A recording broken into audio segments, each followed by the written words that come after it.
HSC MCQ Hunter সিরিজের নতুন একটা ক্লাসে আপনাদের সবাইকে স্বাগত। আমাদের মূল এইচএসসি পরীক্ষা সহ যে কোনো পরীক্ষাতে সবচেয়ে বড় ভীতির জায়গা হচ্ছে এমসিকিউ নিয়ে, কারণ এমসিকিউটাতে আমাদের খুব বেশি একটা ফোকাস দেওয়া হয় না। তো আমরা দুই পত্রের মোট 21টা চ্যাপ্টার থেকে সর্বমোট 1500 এমসিকিউর টার্গেট আছে, 1500 এমসিকিউ পড়িয়ে দেওয়ার টার্গেটে আছি। যে 1500 এমসিকিউ সলভ করার মাধ্যমে তোমার দুই পত্রের সকল ধরনের এমসিকিউ সমস্যা ক্লিয়ার হয়ে যাবে।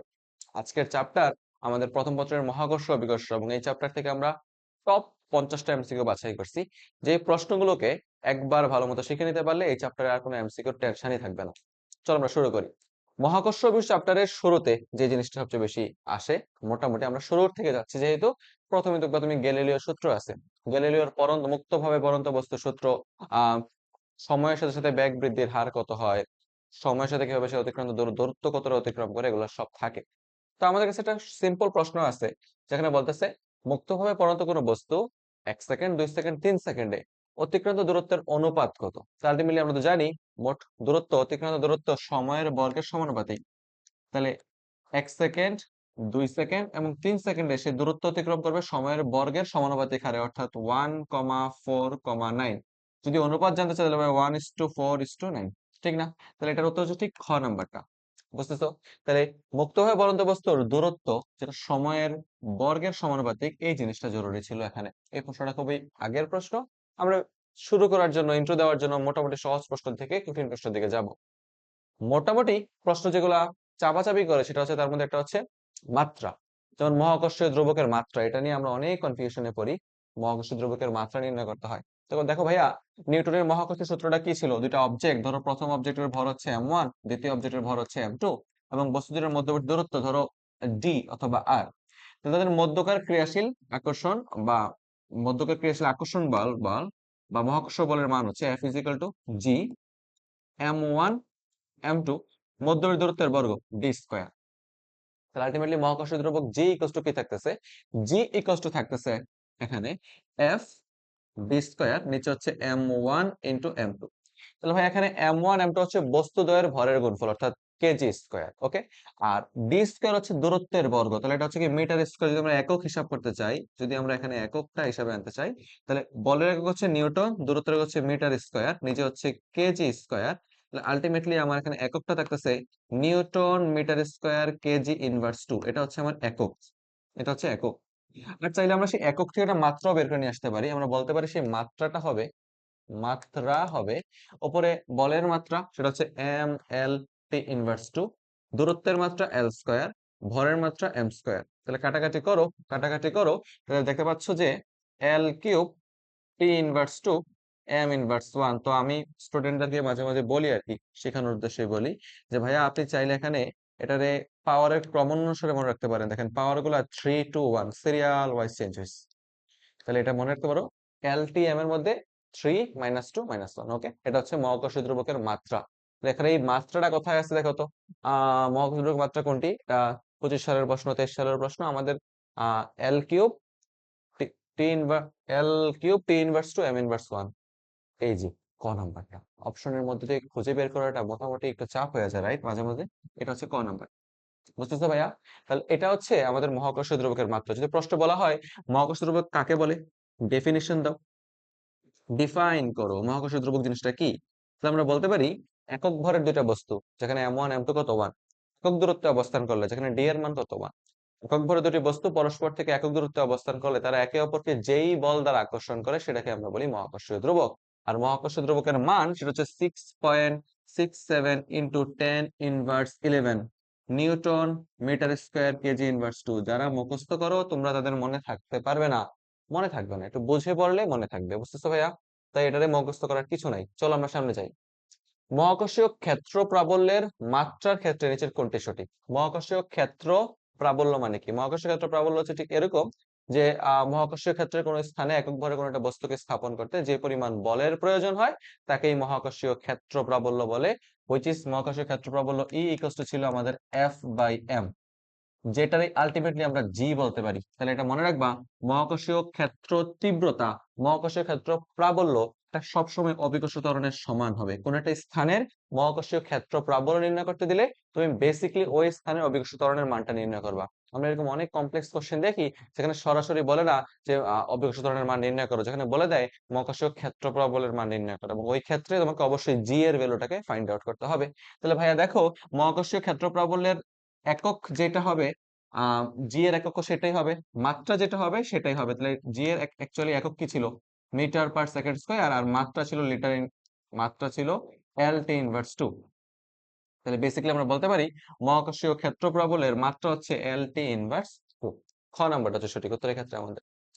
নেক্সটে বলছে এসআই পদ্ধতিতে মহাকর্ষ দ্রুবকের একক কোনটি? আমরা মাত্রই দেখছি মহাকর্ষ দ্রুবকের একক হচ্ছে এটা, newton metre square kg inverse 2। Newton metre square একক হচ্ছে এটা, newton metre square kg inverse 2। তুমি একটা কথা বলো তো, কোথাও কি এইটা দেখতে পাচ্ছ? এককটা কেজিতে দেওয়া আছে। তাহলে আমরা কিভাবে কাজ করতে পারি? আমরা জানি নিউটনকে ভাঙলে, যেহেতু force equals to mass into acceleration, ভর ইনটু ত্বরণ, তাহলে ভরের একক হচ্ছে এম, কে ভরের একক হচ্ছে কেজি, মাত্রা না, ভরের একক হচ্ছে কেজি, আর ত্বরণ একক হচ্ছে মিটার পার সেকেন্ড স্কয়ার। তাহলে নিউটনের জায়গায় আমরা এটা লিখতে পারি, সামনে আছে আমাদের মিটার স্কয়ার কেজি ইনভার্স 2। তাহলে ভাই দেখো, আমাদের এখানে কেজি আর কেজি ইনভার্স 2 কাটাকাটি গেলে থাকতেছে কত? Kg inverse 1। মিটার আর মিটার স্কয়ার গুণ হলে হয়ে যাবে আলটিমেটলি মিটার কিউব, আর সেকেন্ড ইনভার্স 2 থাকুক। তাহলে উত্তরে পাইতেছি kg inverse 1 metre cube, kg inverse 1 metre cube, second inverse 2, অর্থাৎ ঘ হচ্ছে সঠিক উত্তর। এই প্রশ্নগুলাই তো গত বছর আসছে। এইচএসসি 26 যারা আসো তোমরা দেখো, এই প্রশ্নগুলাই গত বছর আসছে, এবং এই প্রশ্ন কতটা কনফিউজিং। তোমরা সবাই বলবা মহাকর্ষীয় ধ্রুবকের একক তো হচ্ছে এইটা, বাট মহাকর্ষীয় ধ্রুবক এককটাকে যে চাইলে এইভাবে নিউটনের মান বের করার সাপেক্ষ এইভাবেও যে লেখা সম্ভব, এটা কি ভেবে দেখছো? এটা কি সলিউশন করা হয়েছে? শিখে নাও। নেক্সট দেখো ভাইয়া, আমাদের কেপলারের ফর্মুলা আছে, মনে রাখবা কেপলারের সূত্র হচ্ছে গ্রহ উপগ্রহ গুলার আবর্তনকাল এবং তাদের গ্রহ গ্রহ এবং সূর্যের মধ্যকার গড় দূরত্বের সম্পর্ক নিয়ে কথা বলা হয়েছে। মনে করো সূর্যের চতুর্দিকে কোনো একটা গ্রহ আবর্তিত অবস্থায় আছে, ওই গ্রহের আবর্তনকালের বর্গ, গ্রহের আবর্তনকালের বর্গ ওই গ্রহ থেকে সূর্যের গড় ব্যাসার্ধের ঘনের সমানুপাতিক। T square proportional to R cube, এটাই ছিল কেপলারের বেসিক যেই ইকুয়েশন। আর অনেক সূত্র বলছে যে কেপলারের দ্বিতীয় সূত্র বলছে যে সমান সময়ে সমান ক্ষেত্রফল অতিক্রম করবে, এটা বলছে। কেপলারের তৃতীয় সূত্রের যে ইকুয়েশন ফর্মটা, এটা হচ্ছে বেসিক্যালি এটা। কেপলার তিনটা সূত্র দিছিল। প্রথমে বলছে যে উপবৃত্তাকার কক্ষপথে সূর্যকে উপবৃত্তের ফোকাসে রেখে উপবৃত্তাকার কক্ষপথে আবর্তনরত অবস্থায় থাকে, কেপলারের প্রথম সূত্র। দ্বিতীয় সূত্রে বলছে যে গ্রহগুলো সমান সময়ে সমান ক্ষেত্রফল অতিক্রম করে, দ্বিতীয় সূত্র। এবং তৃতীয় সূত্র বলছে গ্রহগুলোর আবর্তনকালের বর্গ ওই গ্রহ হতে সূর্যের মধ্যকার গড় ব্যাসার্ধের ঘনের সমানুপাতিক। এখানে এই গড় ব্যাসার্ধের খুব একটা ডিপ মিনিং আছে, আশা করি তুমি এটা জানো, জানলে ভালো, না জানলে আমি সামনে বুঝাবো, সমস্যা নাই। কেপলারের দ্বিতীয় সূত্র কোন ভৌত রাশিগুলোর নিত্যতা থেকে পাওয়া যায়? অবশ্যই কৌণিক ভরবেগের নিত্যতা থেকে পাওয়া যায়। এটা হচ্ছে কৌণিক ভরবেগের নিত্যতা থেকে আমরা কেপলারের সেকেন্ড লটাকে এক্সপ্লেন করতে পারি। ওকে, তারপরে বলতেছে কোন গ্রহের পর্যায়কাল টি। আচ্ছা, সূর্য থেকে গ্রহের গড় দূরত্ব যদি আর হয়, গড় দূরত্ব যদি আর হয়, তাহলে জানতে চাওয়া হয়েছে যে আমাকে কেপলারের তৃতীয় সূত্র অনুসারে, কেপলারের তৃতীয় সূত্র অনুসারে কোন জিনিসটা সঠিক। তাহলে আমরা বলতে পারি যে আমরা তো জানি গ্রহের পর্যায়কালের বর্গ টি স্কয়ার, এবং গ্রহ থেকে সূর্যের মধ্যকার গড় দূরত্ব সেটা হচ্ছে আর কিউব, আলটিমেটলি কি হয়? সমান। ভাইয়া তোমাদের একটা জিনিস বোঝাতে চাচ্ছি, কেপলারের সূত্রে কেন গড় দূরত্বটা বোঝা ইম্পর্টেন্ট, কারণ কেপলারের সূত্রে সূর্য এর চারপাশে গ্রহ কোনোদিন বৃত্তাকার কক্ষপথে ঘুরেই নাই। সূর্যের চারপাশে গ্রহ সবসময় আহ উপবৃত্তের ফোকাসে অবস্থান করছিল, কাইন্ড অফ এরকম এই ফোকাসে অবস্থান করছিল। তাহলে এই ফোকাসে অবস্থিত সূর্যের সাপেক্ষে তুমি যদি ঠান্ডা মাথায় চিন্তা করে দেখো যে এই অবস্থানটা, সবচেয়ে দূরের অবস্থানটা হচ্ছে অপসূর, আর সবচেয়ে কাছের অবস্থানটা মোস্ট প্রবাবলি উপসূর। ভুলে গেছি কিছু একটা ছিল। সবচেয়ে দূরের একটা অবস্থান আছে, তার আমরা বলি অপসূর। উপসূর ডিফারেন্স ছিল 9 10 এ পড়ছিলাম। সবচেয়ে দূরের অবস্থানটা হচ্ছে ম্যাক্সিমাম ডিস্টেন্স সূর্য থেকে, সবচেয়ে কাছের অবস্থান হচ্ছে সবচেয়ে মিনিমাম ডিস্টেন্স। এবং জেনে রাখো, সামনে এমসিকিউ পাবা, ম্যাক্সিমাম ডিস্টেন্সে তার ব্যাগের পরিমাণ কমে যায়। সূর্য থেকে গড় দূরত্ব বৃদ্ধির সাথে সাথে আমার গ্রহ উপগ্রহগুলোর ব্যাগ কমে যায়। সূর্যটা হচ্ছে আমার পরীক্ষার মতো, আর গ্রহটা হচ্ছে তুমি। তোমার পরীক্ষা থেকে তোমার ডিস্টেন্স যত বেশি, তোমার পড়ার স্পিড তত কম। যত তুমি পরীক্ষার কাছে ঘনাইতে থাকো, তোমার পড়ার স্পিড কি হয়? তোমার স্পিড কি হয়ে যায়? বাইরে যে তুমি আগের তুলনায় আরো বেশি পড়াশোনা করো। যেটা বলতে চাচ্ছি, দেখো এই ম্যাক্সিমাম থেকে সূর্যের যেটা দূরত্ব ধরো ডি ওয়ান এবং মিনিমাম থেকে সূর্যের যে দূরত্ব ধরো ডি টু, এই দূরত্ব সমান না ভাইয়া। ডি ওয়ান আর ডি টু ভিন্ন হচ্ছে, এবং বুঝতে পারতেছি উপবৃত্তের বিভিন্ন অবস্থানে সূর্য এবং গ্রহের মধ্যবর্তী দূরত্বটা কি ফিক্স না। তাহলে আমাদের এখানে কি করতে হবে, আমাদের এখানে গড় দূরত্ব নিতে হবে। আমাকে এরকম অসংখ্য দূরত্ব আর হইতেছে কি গড় দূরত্ব, এরকম সূর্যের সাপেক্ষে এই গ্রহটার প্রত্যেকটা বিন্দুতে দূরত্বের যোগফল করবা। যোগফল করতে করতে করতে করতে তাকে যদি তুমি এন দ্বারা ভাগ করে দাও, আলটিমেটলি তুমি এটা কি পাইতেছো, গড় দূরত্ব বা একটা গড় ব্যাসার্ধ পাচ্ছ। গড় ব্যাসার্ধ পাচ্ছ। মনে করো ডেটা হিসেবে বোঝাই, ম্যাক্সিমাম প্রান্ত থেকে এটা হচ্ছে 10 কিলোমিটার, এটা হচ্ছে 5 কিলোমিটার। তাহলে গড় দূরত্ব কত হবে, 10 এবং 5-এর 7.5 কিলোমিটার করে গড় দূরত্ব হবে। এই গড় দূরত্বটাকে আলটিমেটলি আমরা রেডিয়াস বা ব্যাসার্ধ বুঝাইছি। কারণ গড় দূরত্ব মানে গড়ে সবার জন্য সমান। কোন একটা সূর্যের চারপাশে গড়ে সমান দূরত্ব নিয়ে যেটা সঞ্চার পথ আঁকি, তাহলে আমি এটা কি পাওয়া যাবো, বৃত্ত পাওয়া যাবো না। দ্যাটস ওয়াই আমি এখানে অনেক সময় এটারে গড় দূরত্বের পরিবর্তে ব্যাসার্ধ বলে থাকতে পারি। T square proportional to R cube, কেপলারের ফর্মুলা, হ্যাঁ জেনে রাখি। সূর্য থেকে পৃথিবীর গড় দূরত্ব হ্রাস পায়, তবে বছরের দৈর্ঘ্য কি হবে, এই যে সিম্পল ভাবে আমরা জানি টি স্কয়ার প্রপোর্শনাল টু হচ্ছে কি রে, আর কিউব। তাহলে গড় দূরত্ব যদি হ্রাস পায়, আর এর মান যদি হ্রাস পায়, তাহলে টি এর মানটা কি হবে, হ্রাস পাবে না। তাহলে আলটিমেটলি আমার বছরের দৈর্ঘ্য কি হয়ে যাবে, কমে যাবে, হ্রাস পাবে। কারণ আমরা জানি বছর বলতে বোঝে এক বছরে সূর্যের চারপাশে পৃথিবী একটা পূর্ণ ঘূর্ণন সম্পাদন করে আসে। তাহলে গড় দূরত্ব কমে গেলে তো আবর্তন কালের মানও কমে যাবে। তাহলে বছর আগে আর 365 দিনের মতো হবে না, ছোট হয়ে যাবে, সংকুচিত হয়ে যাবে। বুঝতেছো কথা? তো এগুলো বেসিক বেসিক কথাবার্তা, এগুলো তুমি তোমাদের পড়তে খুব বেশি চাপ হবে না। একটু ঠান্ডা মাথায় বোঝো। পৃথিবী 365 দিনে, পৃথিবী হচ্ছে একটা গ্রহ যেটা 365 দিনে, এবং বুধ হচ্ছে আরেকটা গ্রহ যেটা 88 দিনে সূর্যকে একবার প্রদক্ষিণ করতে পারে। তাহলে বলো তো পৃথিবীর সাপেক্ষে আবর্তন কাল হচ্ছে 365 ডেজ, এবং বুধের সাপেক্ষে ধরো এটা বলতেছে টিবি এর সাপেক্ষে এর আবর্তন কাল হচ্ছে 88 দিন। আচ্ছা, সূর্যকে আচ্ছা, সূর্য থেকে পৃথিবীর যে গড় দূরত্ব সেটার আমরা বলতেছি আর ই ইকুয়ালস হচ্ছে 1.5 × 10⁻11, অর্থাৎ 15 কোটি কিলোমিটার। 15 কোটি কিলোমিটার। আর বলতেছে সূর্য থেকে বুধের যে গড় দূরত্ব সেটা আর বি ইকুয়ালস কত। তাহলে ভাই কেমনে বের করবেন বলেন তো? আমরা জানি আর বি ইকুয়ালস হচ্ছে, বেসিক সূত্রটা বসাই দিতে পারো। বেসিক সূত্র বসাতে বলতে পারি যে R B by R E whole cube equals হচ্ছে টিবি বুধ গ্রহের পর্যায়কাল এবং পৃথিবী গ্রহের পর্যায়কালের বর্গ। যেহেতু আমরা জানি T square proportional to R cube, তাহলে ওখান থেকে সূত্রটা বেসিক্যালি আমরা বের করে নিয়ে আসছি। তাহলে দেখো তো আমাদের কাছে কি লাগবে, আমাদের আর বি অর্থাৎ বুধ গ্রহের গড় দূরত্ব লাগবে। তাহলে আমরা বলতে পারি R B whole cube equals to হচ্ছে, বুধের পর্যায়কাল হচ্ছে 88 দিন, পৃথিবীর পর্যায়কাল হচ্ছে 365 দিন, ইন্টু নিচে আর ই কিউব হয়ে যাবে, সেটা হচ্ছে পৃথিবী থেকে সূর্যের গড় দূরত্ব 1.5 × 10⁻11 কিউব। তাহলে এই জিনিসটাকে তুমি যদি হোল কিউবটাকে ডান পাশে শিফট করে ফেলো, কিউব রুট করে দাও, তাহলে আলটিমেটলি তুমি এখান থেকে বুধের গড় দূরত্বটা পেয়ে যাবা। এবং আমরা যদি তোমাকে হেল্প করি, 88 ভাগ 365 স্কয়ার ইন্টু 1.5 × 10⁻11,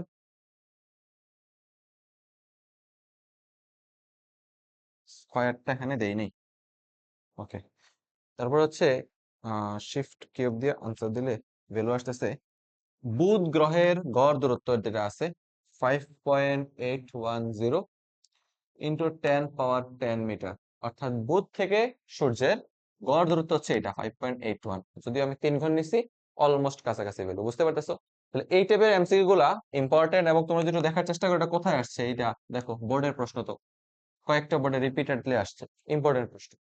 ওকে ভাইয়া, নেক্সট ওর দিকে তাকাবেন। চিত্রে কোন অবস্থানে পৃথিবীর ব্যাগ সবচেয়ে কম, এই জিনিসটাকে আমি এখানে এক্সপ্লেন করে দিছিলাম। এই যে এখানে এক্সপ্লেন করে দিছিলাম যে ম্যাক্সিমাম অবস্থানে এখানে ভি কি কম, ওখানে এখানে দূরত্ব কি, দূরত্ব বেশি, দূরত্ব বেশি। আর মিনিমাম অবস্থা এখানে দূরত্ব কি কম, এবং আলটিমেটলি ব্যাগের মান কি বেশি। তাহলে দেখো তো এখানে চিত্র অনুসারে আমার আম, অবস্থান আছে কতগুলা। সবচেয়ে দূরের অবস্থান হচ্ছে, দূরবর্তী অবস্থান হচ্ছে এ, এবং সি হচ্ছে সবচেয়ে নিকটবর্তী অবস্থান। তাহলে এ অবস্থানে ব্যাগের পরিমাণ কি থাকবে, সবচেয়ে কম থাকবে। সি অবস্থানে ব্যাগের পরিমাণ কি থাকবে, সবচেয়ে বেশি থাকবে। সূর্য যত কাছাকাছি থাকে ব্যাগের পরিমাণ তত বেশি হয়। বেসিক কথাবার্তা গেছে। এবার আমরা একটু চ্যাপ্টার আরেকটু সামনে, আরেক ফেজ সামনে যাব, যেখানে নিউটনের সূত্র নিয়ে কথা বলা হবে। নিউটনের সূত্রটা কি ছিল, নিউটনের মহাকর্ষীয় সূত্র, যেখানে দুইটা বস্তুর মধ্যকার ক্রিয়াশীল আকর্ষণ বলের মান নির্ণয় করতো। ওকে, তো মহাকর্ষ বলের যে মানটা নির্ণয় করছিলাম আমরা কিভাবে বের করছিলাম, যে মহাকর্ষীয় বল F ইকুয়ালস টু হচ্ছে জি ইন্টু ভরের গুণফল M1 M2 মধ্যের দূরত্বের বর্গ। D square.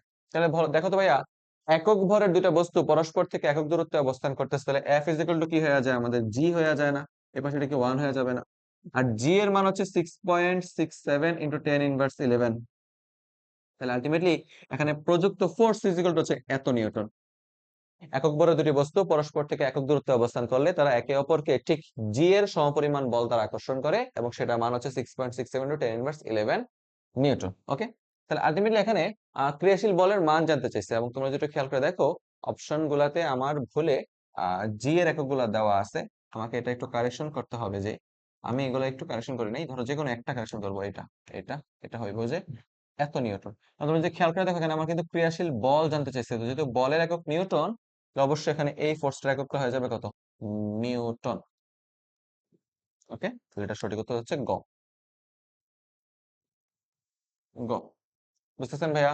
Okay, let's continue to সামনে যাই। মহাকর্ষ সূত্রের ভেক্টর রূপ কি? মহাকর্ষ সূত্রের ভেক্টর রূপ হচ্ছে কি রে? আলটিমেটলি দেখতো ভাইয়া, একটা বস্তু হচ্ছে ধর, প্রথম বস্তু একটা m1, দ্বিতীয়টা বস্তু ধর m2, মধ্যবর্তী দূরত্ব হচ্ছে r। ঠান্ডা মাথায় বুঝিস, আমরা যদি দ্বিতীয় বস্তুর সাপেক্ষে প্রথম বস্তুর মধ্যকার ক্রিয়াশীল বল নির্ণয় করতে চাই, তাহলে F21 বের করি, তাহলে F21 ইকুয়ালস টু হচ্ছে 21 মানে দ্বিতীয় বস্তুর সাপেক্ষে প্রথম বস্তুর উপর মহাকর্ষীয় বল F21 ইকুয়ালস টু হচ্ছে কি, G ইনটু বস্তুটার ভরের গুণফল M1 M2, নিচে কি হয়ে যাবে, দূরত্বের বর্গ আর স্কয়ার। এবং দ্বিতীয় বস্তু থেকে প্রথম বস্তুর দিকে আমরা ক্রিয়াশীল বলের মান বের করতেছি, তাই দ্বিতীয় বস্তু থেকে প্রথম বস্তুর দিকে এটা কি নিতে হবে, একক ভেক্টর। তাহলে দ্বিতীয় বস্তু থেকে প্রথম বস্তু থেকে এটা একক ভেক্টর নিতে হবে। দ্বিতীয় বস্তু থেকে প্রথম বস্তু থেকে একক ভেক্টর, কোন একটা একক ভেক্টর মানে কোন একটা ভেক্টরকে যদি আমি তার মান দ্বারা ভাগ করে দেই, আলটিমেটলি কি পাওয়া যাচ্ছে, তাহলে একক ভেক্টরটা পাওয়া যাইতেছে।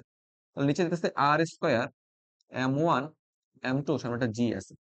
ভাইয়া একটা প্রশ্ন উত্তর করতে ভাইয়া, আর এখানে কি বস্তুদের মধ্যকার দূরত্ব না? প্রথম বস্তুর সাপেক্ষে দ্বিতীয় বস্তুর দূরত্ব আর দ্বিতীয় থেকে প্রথম বস্তুর দূরত্ব সেমই তো কথা, দুইটা বস্তুর মধ্যকার দূরত্ব 5 সেন্টিমিটার। এটা প্রথমটার সাপেক্ষ 5, দ্বিতীয়টার সাপেক্ষ 5। আলটিমেটলি R21 বলো স্যার, R12 বলো, আলটিমেটলি মোট মানের দিকে তারা কি পরস্পর সমান। 21 মানে দ্বিতীয় থেকে প্রথম, আর 12 মানে প্রথম থেকে দ্বিতীয়। 21 আর 12 জাস্ট দিক নির্দেশ করতেছে। তো আমরা এখানে বলতে পারি ভেক্টর রূপটা হচ্ছে GM1 M2, নিচে হয়ে যাবে R কিউব। এটা হচ্ছে দ্বিতীয় বস্তুর সাপেক্ষে প্রথম বস্তুর উপর মহাকর্ষীয় বল, এর ভেক্টর রূপ অবশ্যই। এখানে যদি আমি এটা লিখি এভাবে, R21 ভেক্টর দিতে হবে।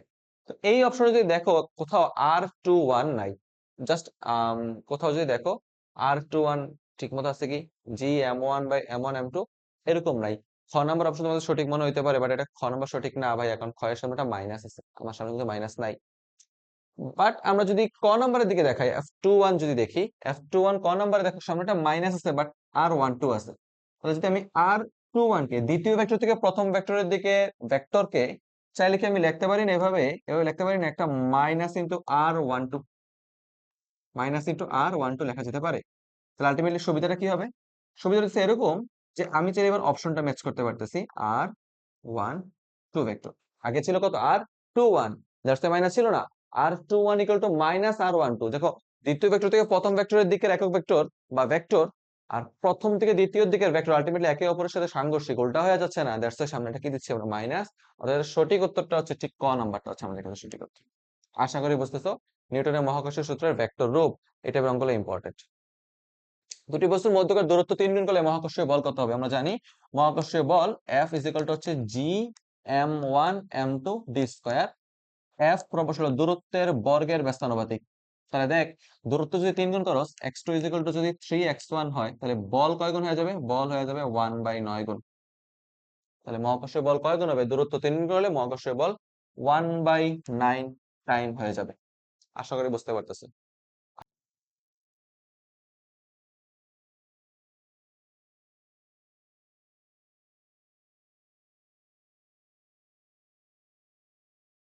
পরের প্রশ্নটা বোঝার জন্য কেন্দ্র থেকে পৃষ্ঠ পর্যন্ত অভিকর্ষ ত্বরণের পরিবর্তনটা বুঝতে হবে। পৃথিবীর কেন্দ্র থেকে অসীম পর্যন্ত যেতে যেতে অভিকর্ষ ত্বরণ কিভাবে পরিবর্তিত হয় সেটা একটু জানা দরকার। মনে করো আমরা একটা গ্রাফ নিতে পারি। এই গ্রাফের আহ এক্স অক্ষ বরাবর কেন্দ্র থেকে দূরত্ব আর ওয়াই বরাবর অভিকর্ষ ত্বরণের মান বসাতে পারি আমরা। দেখো এটা হচ্ছে ঠিক পৃথিবীর সেন্টার ও বিন্দু, ও যেখানে বর্তমানে আমরা আছি। এবার পৃথিবীর কেন্দ্র থেকে যদি ধীরে ধীরে তুমি পৃষ্ঠের দিকে যাও, সেক্ষেত্রে অভিকর্ষ ত্বরণের মান পরিবর্তিত হচ্ছে, জি ইকুয়ালস টু হচ্ছে G M by R square, এই ফর্মুলাতে বুঝিও তুমি যখন কেন্দ্র থেকে ধীরে ধীরে উপরের দিকে উঠবা, তোমার কার্যকর ভর এম এর মানটা চেঞ্জ হয়ে যাবে। পৃথিবীর পৃষ্ঠে থাকাকালীন সম্পূর্ণ পৃথিবীটা তোমাকে আকর্ষণ করতেছে, পৃথিবী থেকে উপরের দিকে গেলেও সম্পূর্ণ পৃথিবীটা তোমাকে আকর্ষণ করে। আর যখন তুমি পৃথিবীর সাপেক্ষে অভ্যন্তরে প্রবেশ করতে থাকো, তখন এই আলটিমেটলি কার্যকর ভরটা তখন আমাদের পরিবর্তিত হয়। তুমি ধরো 5 কিলোমিটার অভ্যন্তরে ঢুকছো, তাহলে এই 5 কিলোমিটার যতটুকু অভ্যন্তরে গেছো, অতটুকু আর মাইনাস সেই 5 ব্যাসার্ধ বিশিষ্ট একটা আলটিমেটলি গোলক থাকবে, সেই গোলকটা তোমাকে আকর্ষণ করবে। তো যেহেতু পৃথিবীর অভ্যন্তরে প্রবেশ করলে আমাদের পুরো পৃথিবীর মোট ভরের পরিমাণটা চেঞ্জ হয়ে যেতেছে, সমগ্র ভরটা আকর্ষণের জন্য দায়ী থাকতেছে না, তাই আমরা এখানে কার্যকর ভর এম ড্যাশের মানটা বের করতে চাই। আমরা তো জানি পৃথিবীর ঘনত্ব হচ্ছে রো, পৃথিবীর গড় ঘনত্ব সব জায়গায় সমান, আর পৃথিবীর ভর এম ইজ ইকুয়াল টু হচ্ছে রো ইন্টু ভি। পৃথিবীকে আলটিমেটলি একটা গোলক বিবেচনা করা গেলে সেই আয়তন হচ্ছে 4/3 পাই আর কিউব, পৃথিবীর ব্যাসার্ধ হল কিউব। তাহলে ভাইয়া উপরে যদি আমরা উপরে যদি আমরা রো 4/3 পাই আর কিউব রাখি, নিচে একটা আর স্কোয়ার আছে, কাটাকাটি গেলে অভিকর্ষ ত্বরণ জি এর মান থাকতেছে রো জি 4/3 পাই ক্যাপিটাল আর। এখানে খুব ঠান্ডা মাথা দিয়ে খেয়াল করে দেখবা, রো জি পাই এগুলো সব কনস্ট্যান্ট ভ্যালু, ধ্রুবক সংখ্যা। এই ধ্রুবক গুলাকে উঠিয়ে দিলে আমরা পাচ্ছি পৃথিবীর অভিকর্ষ ত্বরণ জি এর ভ্যালুটা এই ব্যাসার্ধ আর এর সাথে সাথে সমানুপাতিক হারে পরিবর্তিত হয়। অর্থাৎ ব্যাসার্ধের মান কমাইলে জি এর মান কমতে থাকে, ব্যাসার্ধের মান বাড়াইলে জি এর মান বাড়তে থাকে। অর্থাৎ কেন্দ্র থেকে দূরত্ব বৃদ্ধির সাথে সাথে জি এর মানটা সমানুপাতিক হারে বৃদ্ধি পাচ্ছে, kind of Y equals to M X রেখার মতো বৃদ্ধি পাইতেছে। Y is equal to M X রেখার মতো বৃদ্ধি পাচ্ছে। আর হচ্ছে কেন্দ্র থেকে দূরত্ব চিন্তা করতেছি, বুঝতেছো ভাইয়া? তাহলে Y equal to M X সরলরেখা যেমন সমানুপাতিক হারে বৃদ্ধি পায়, মূল বিন্দুকে আমি সরলরেখা যেরকম হয়, পৃথিবীর কেন্দ্র থেকে পৃষ্ঠ পর্যন্ত জি এর পরিবর্তনটা কাইন্ড অফ এরকম হবে। এবং পৃষ্ঠে পৌঁছে যাওয়ার পরে, পৃষ্ঠ থেকে পৌঁছে যাওয়ার পরে জি এর মানটা সামনের দিকে, যেহেতু তুমি দেখো পৃষ্ঠে পৌঁছে গেছো, এবার তুমি ধীরে ধীরে উপরের দিকে উঠলেও আর কার্যকর ভরের সেই ঝামেলাটা নাই। কারণ তুমি পৃষ্ঠের সাপেক্ষে যত উপরের দিকে যাও না কেন, আলটিমেটলি একটা গোলক এই পৃথিবীটাই তোমাকে আকর্ষণ করবে। আলটিমেটলি নির্দিষ্ট ভরের এই পৃথিবীটা কর্তৃক তুমি আকর্ষিত হবা। তাই সেক্ষেত্রে এম কার্যকর ভর বের করার কনসেপ্ট নাই। এবং সেই ক্ষেত্রে জি প্রপোর্শনাল টু 1/r² হারে পরিবর্তিত হয়, অর্থাৎ বর্গের ব্যস্তানুপাতিক হারে পরিবর্তিত হয় জি এর মান। অর্থাৎ পৃষ্ঠ থেকে ধীরে ধীরে উপরের দিকে উঠলে জি এর মানটা বর্গের ব্যস্তানুপাতিক হারে ঠিক এইভাবে হ্রাস পেতে থাকে। পৃথিবীর কেন্দ্র থেকে পৃষ্ঠ পর্যন্ত অভিস্তরণের মান সমানুপাতিক হারে সরল রৈখিক হারে বৃদ্ধি পায়, এবং পৃষ্ঠ থেকে মহাকাশ পর্যন্ত বা অসীম পর্যন্ত জি এর মানটা বর্গের সমানুপাতিক হারে পরিবর্তিত হয়, বর্গের ব্যস্তানুপাতিক হারে পরিবর্তিত হয়, দুঃখিত। তাহলে দেখো ভাই, আমার এখানে বলছে যে কেন্দ্র থেকে পৃষ্ঠ পর্যন্ত, তাহলে আমরা জানি কেন্দ্র থেকে পৃষ্ঠ পর্যন্ত এটা কি মূল বিন্দুকে আমি সরল রেখা না? তাহলে আমার কোন গ্রাফটা সঠিক? এখানে আমাদের ঠিক প্রথম গ্রাফটা এখানে সঠিক, বুঝতেছো? তো এটা হইতাছে ওয়াই অ্যাক্সিস বরাবর অভিকর্ষ ত্বরণ জি, এক্স অক্ষ বরাবর কেন্দ্র থেকে দূরত্ব, কেন্দ্র হতে দূরত্ব। আশা করি আপনারা বুঝতেছেন, কোনো ঝামেলা হইতেছে না। তারপরে আমরা নেক্সট কোশ্চেনে যাব। বলতেছে ভূপৃষ্ঠ থেকে যে গভীরতায় এবং উচ্চতায় জি এর মান সমান তাদের অনুপাত নির্ণয় করো। তো আমরা ধরতেছি এইচ গভীরতায় জি এর মান, G H is equal two, গভীরতার ফর্মুলা হচ্ছে জি ইন্টু 1 - h/r, এইচ গভীরতায় জি এর রাশিমালা, ওকে। আর ধরতেছি এইচ উচ্চতায় জি এর মান, এইচ উচ্চতায় G H dash equal to হইতেছে জি ইন্টু 1 - 2h/r। আলটিমেটলি দুই ক্ষেত্রে অভিস্তরণের মান সমান হয়, তাদের অনুপাত নির্ণয় করো। তাহলে জি এইচ ইকুয়ালস টু হচ্ছে জি এইচ ড্যাশ, গভীরতা অভিস্তরণ যদি উচ্চতর অভিস্তরণের সমান হয়, তাহলে সেক্ষেত্রে অনুপাতটার মান আমরা বের করতে পারি 1 - h/r ইকুয়াল টু 1 - 2h/r। তোমরা যদি ঠান্ডা মাথায় বোঝার চেষ্টা করো, দুই পাশ থেকে আমি জি জি ক্যান্সেল আউট করে এটা লিখছি।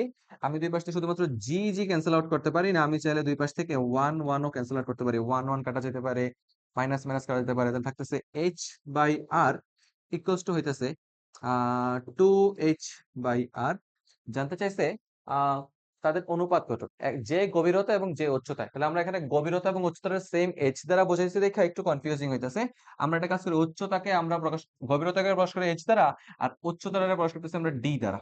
তাহলে আর ঝামেলা হবে না। 2d/r, 2d/r, এই যে দেখো 2d/r। তাহলে এখানে থাকতেছে এটা, এটা হইতেছে 2d/r। এবং যেই উচ্চতায় এবং গভীরতায়, যে উচ্চতায় এবং গভীরতায় জি এর মান সমান, তাদের অনুপাতটা বের করতে হবে। তাহলে আমরা সিম্পল ভাবে কাজটা করি। H by D equals to হইতেছে আলটিমেটলি আমার 2। তো সাবধানতার সহিত বুঝো, যে গভীরতায় অর্থাৎ এইচ উপরে, যে উচ্চতায়, তাহলে এইচ বাই ডি এর অনুপাত হচ্ছে 2:1। তাহলে আলটিমেটলি উত্তর হচ্ছে 2:1, গ নাম্বার সঠিক উত্তর। বুঝছো কিনা দেখো, আমরা ধরে নিছি এইচ গভীরতায় জি এর মান হইতেছে এইটা উপরেরটা, আর এইচ উচ্চতায় জি এর মান হচ্ছে নিচেরটা, এবং ধরি এটা সার্টেন গভীরতা এবং উচ্চতা যেখানে জি এর মান দুই ক্ষেত্রে সমান হচ্ছে। আমরা তো দেখছি যে কেন্দ্র থেকে পৃষ্ঠ পর্যন্ত জি এর মান এক হারে পরিবর্তিত হয়, পৃষ্ঠ থেকে অসীম পর্যন্ত জি এর মান অন্য হারে পরিবর্তিত হয়। ধরতেছে একটা সার্টেন লিমিট আছে যেখানে এইচ এবং ডি এর মানের জন্য জি এর মান দুই ক্ষেত্রে সমান হয়েছে, এবং সেই অবস্থানে এইচ এবং ডি এর অনুপাত হচ্ছে 2, বা আমরা বলতে পারি গভীরতা ও উচ্চতার অনুপাতটা হইতেছে আলটিমেটলি 2:1। এটা হচ্ছে গ নাম্বারটা সঠিক উত্তর। আশা করি বুঝতে পারতেছো। আমরা সামনে যাচ্ছি। নেক্সটে বুঝবো পৃথিবীর ব্যাসার্ধের দ্বিগুণ ব্যাসার্ধের এবং পৃথিবীর ভরের সমান ভরের একটি কাল্পনিক গ্রহে জি এর মান, অভিষ্ট ত্বরণের মান পৃথিবীর অভিষ্ট ত্বরণের মানে কয় গুণ? দেখো তো, আমরা তো জানি অভিষ্ট ত্বরণ জি ইকুয়ালস টু হইতাছে G M by R square. যেই গ্রহের অভিকর্ষ ত্বরণ বের করবা সেই গ্রহের ভরের উপর জি এর মান নির্ভরশীল, সেই গ্রহের ব্যাসার্ধের উপর নির্ভরশীল। বলতেছে পৃথিবীর ব্যাসার্ধের দ্বিগুণ ব্যাসার্ধ, তাহলে ওই গ্রহের ব্যাসার্ধ হইতাছে 2 গুণ, এবং পৃথিবীর ভরের সমান, ওই গ্রহের ভর সমান। একটি কাল্পনিক গ্রহের পৃষ্ঠে জি এর মান পৃথিবীর জি এর মানের কত গুণ? তো আমরা ধরে নেই পৃথিবীর জি এর মান হচ্ছে GE is equal to GM by R E square. Okay, তাহলে কাল্পনিক গ্রহের অবিস্তরণ G X is equal to হচ্ছে ধরে নিচ্ছি G M by R X square. কেন এম এম সমান রাখছি? কারণ বলছে ওই গ্রহের ভর সমান। তাহলে বলতে পারি আমরা ওই কাল্পনিক গ্রহের অবিস্তরণ G X by GE is equal to হয়ে যাবে ultimately R E by R X square. Square না দিয়ে আমরা হোল স্কয়ার দিয়ে দিলাম আর কি। অর্থাৎ অভিকর্ষ ত্বরণটা হইতেছে আলটিমেটলি পৃথিবীর অভিকর্ষ ত্বরণের, দেখো, পৃথিবীর ব্যাসার্ধের দ্বিগুণ ব্যাসার্ধের কোন একটা গ্রহ। তাহলে আর এক্স ইজ ইকুয়াল টু হচ্ছে 2 আর ই, বা আমরা বলতে পারি জি বাই 4। জিই হচ্ছে জি এর সমান না? তাহলে আমরা বলতে পারি কতটুকু হইলো, 1/4 হয়েছে। তুমি তো এমনি সিম্পল ভাবে চিন্তা করতে পারো যে ভর কনস্ট্যান্ট, তাহলে G proportional to 1 by R square. ব্যাসার্ধ যদি 2 গুণ হয় তার জি এর মান কয় গুণ হয়ে যাবে? 1/4 হয়ে যাবে, অর্থাৎ 1/4 গুণ হয়ে যাবে। ঘ নাম্বারটা হচ্ছে সঠিক উত্তর। আশা করি বুঝতেছো। চলো সামনে যাই। 30 কেজি ভরের একটা বস্তুর ওজন চন্দ্র পৃষ্ঠে কত? চন্দ্রের জি এর মান পৃথিবীর ওজন এত। দেখো তো, পৃথিবীর অভিকর্ষ ত্বরণ এবং চন্দ্রের অভিকর্ষ ত্বরণ হচ্ছে এক, মানে 1/6 আকারে পরিবর্তিত হয়। তাহলে চন্দ্রের অভিকর্ষ ত্বরণ G M moon equal to হইতাছে জি ই বাই কিরে 6। ওকে, বুঝতেছো? চন্দ্রের অভিকর্ষ ত্বরণ পৃথিবীর 6/1 তাহলে আমরা বলতে পারি 200 এম দ্বারা গুণ করলে M G M is equal to কত হয়ে যাবে? এম জি ই হয়ে যাবে না? চন্দ্রপৃষ্ঠে কোনো বস্তুর ওজন ডাব্লিউ এম ইকুয়াল টু হইতাছে পৃথিবী পৃষ্ঠের ওজনের কয় গুণ হবে? 6/1 হয়ে যাবে। পৃথিবীর পৃষ্ঠে বস্তুর ভর কত ছিল? 30 কেজি। তাহলে পৃথিবীর পৃষ্ঠে বস্তুর ওজন হইতেছে 30 ইন্টু 9.8। তাহলে চন্দ্রপৃষ্ঠে বস্তুর ওজন হয়ে যাবে 49 নিউটন। অর্থাৎ ঘ হচ্ছে সঠিক উত্তর। কি আমরা 49 বের করছি? 6 দিয়ে 30 কাটলে 5, 5 ইন্টু 9.8 মানে 49 নিউটন। বুঝতে পারতেছো? আমরা দুই পাশে ভর দ্বারা গুণ করলে আমরা এই একটা সম্পর্ক পাচ্ছি যে চন্দ্রপৃষ্ঠের ওজন পৃথিবী পৃষ্ঠের ওজনের কয় গুণ হবে? 6/1 হয়ে যাবে। তাহলে চন্দ্রপৃষ্ঠের ওজন বের করার জন্য পৃথিবীর ওজনকে 6 দ্বারা ভাগ করে দিছি। পৃথিবীতে বস্তুর ভর ছিল, ওজন খুব সহজে নিয়ে আসতে পারছি। এই ক্যাটাগরি কোশ্চেন কুমিল্লা বোর্ড 24-এ খুব ফেমাস একটা কোশ্চেন। দেখার চেষ্টা করো কি বলতেছে কুমিল্লা বোর্ড 24। প্রশ্নে বলতেছে কোন একজন ব্যক্তির ওজন পৃথিবীর পৃষ্ঠে এত, মঙ্গল গ্রহের পৃষ্ঠে 298 নিউটন, মঙ্গল পৃষ্ঠে অভিকর্ষ ক্ষেত্রের তীব্রতা কত? এই টাইপের প্রশ্নগুলো অনেক বেশি জরুরি পরীক্ষার জন্য, কারণ প্রশ্ন পরে বোঝা যাচ্ছে না। কুমিল্লা বোর্ড 24-এর এই প্রশ্নটা একটু খেয়াল করো। বলতেছে মঙ্গল পৃষ্ঠে অভিকর্ষ তীব্রতা কত? আমরা অভিকর্ষ তীব্রতা ই ইকুয়ালস টু জানি আলটিমেটলি একক ভরের বস্তুর উপর ক্রিয়াশীল বলের পরিমাণ এফ বাই এম, যেটা ইভেনচুয়ালি আমার জি এর সমান। অর্থাৎ কোনো একটা অংশের অভিকর্ষীয় ক্ষেত্রের তীব্রতা বের করা যে কথা, সেই অংশের জি এর ভ্যালু বের করা তো একই কথা। আলটিমেটলি আমাকে জানতে চাইছে মঙ্গল পৃষ্ঠের অভিকর্ষ ত্বরণের মান নির্ণয় করো। সম্পর্কগুলো থেকে তাকানোর চেষ্টা করো। কোন একজন ব্যক্তির ওজন পৃথিবীর পৃষ্ঠে ডাব্লিউ ই ইকুয়ালস টু দেওয়া আছে 785 নিউটন, এবং মঙ্গল গ্রহের পৃষ্ঠে ডাব্লিউ এম দেওয়া আছে সেটা হচ্ছে 298 নিউটন। মঙ্গল পৃষ্ঠের জি এর মান বের করতে হবে, যেখানে পৃথিবীর পৃষ্ঠের জি এর মান হচ্ছে 9.8। তাহলে খুব সিম্পল ভাবে বলতে পারি না যে পৃথিবীর পৃষ্ঠের বস্তুটার ভর এম ইকুয়ালস টু হইতাছে ডাব্লিউ ই, পৃথিবীর পৃষ্ঠের ওজনকে আমরা পৃথিবীর অভিকর্ষ ত্বরণ জি ই দ্বারা ভাগ করতে পারি। পৃথিবী পৃষ্ঠে বস্তুর ওজন ছিল আমার 785 নিউটন, জি এর মান ছিল 9.8। তাহলে পৃথিবী পৃষ্ঠে বস্তুটার ভর বের করে নিয়ে আসতে পারি, সেটা আসবে, দাঁড়াও দেখতেছি, 785 ভাগ 9.8, সেটা আসতেছে 80.10 কেজি। যেহেতু বস্তুর ভর অপরিবর্তিত থাকে, তাহলে মঙ্গল গ্রহের পৃষ্ঠ বস্তুর ভরটা সেমই থাকবে। তাহলে মঙ্গল গ্রহের পৃষ্ঠে আমরা বস্তুর ভর সেম রেখে মঙ্গল গ্রহ পৃষ্ঠে অবশিষ্ট ত্বরণ জি এম এর মান নির্ণয় করতে পারি 298/80.10, এবং মঙ্গল গ্রহের পৃষ্ঠে বস্তুর অভিকর্ষ ত্বরণের মান আসতেছে 3.72 মিটার পার সেকেন্ড স্কয়ার, এবং মঙ্গল গ্রহের পৃষ্ঠে যেটা অভিকর্ষ ত্বরণের মান সেটা হচ্ছে অভিকর্ষীয় তীব্রতার মান, অর্থাৎ অভিকর্ষীয় ক্ষেত্রের তীব্রতার মান। অভিকর্ষীয় ক্ষেত্রের তীব্রতা E ইকুয়ালস টু হবে জি এর সমান 3.72। এককটা চেঞ্জ হবে, যেটা এফ বাই এম তাই হবে কি নিউটন পার কেজি। এখানে অপশনগুলোতে একটু ঝামেলা আছে, নিউটন পার কেজিটা ঠিক মতো তুললে নাই। তোমরা জাস্ট মানের দিকে খেয়াল করে এখানে 2 নাম্বারটা সঠিক করে লাগাই দাও। খ হচ্ছে ক্ষেত্রে সঠিক উত্তর। বুঝছো না ভাইয়া? চলো সামনে যাই।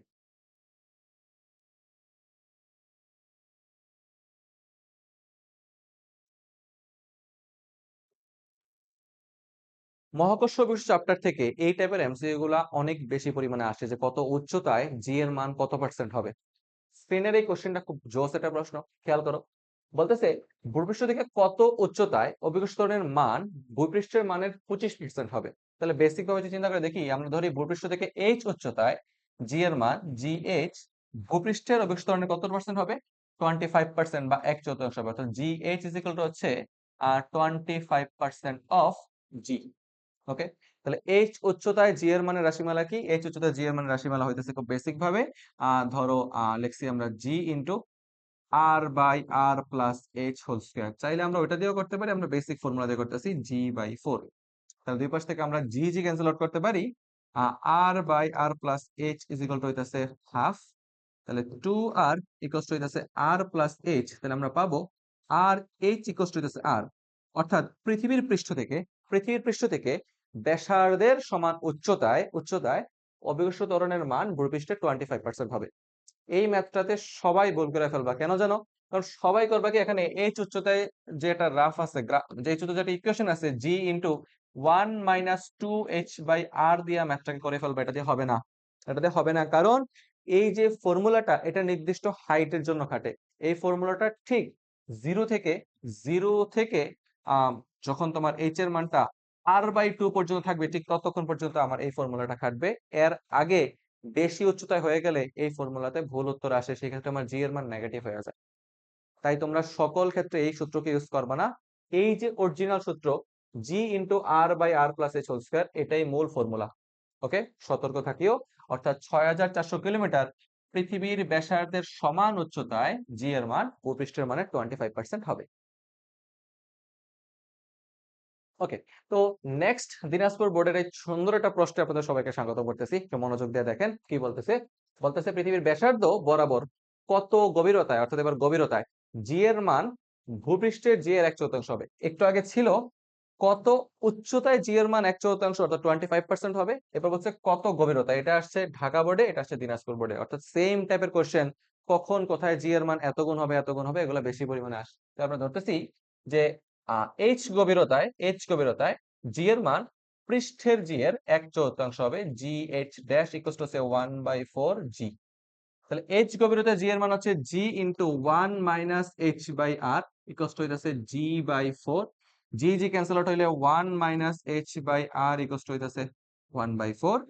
h/r ইকুয়ালস টু হইতাছে 3/4 h/r h/r। আশা করি সব ঠিকঠাক আছে।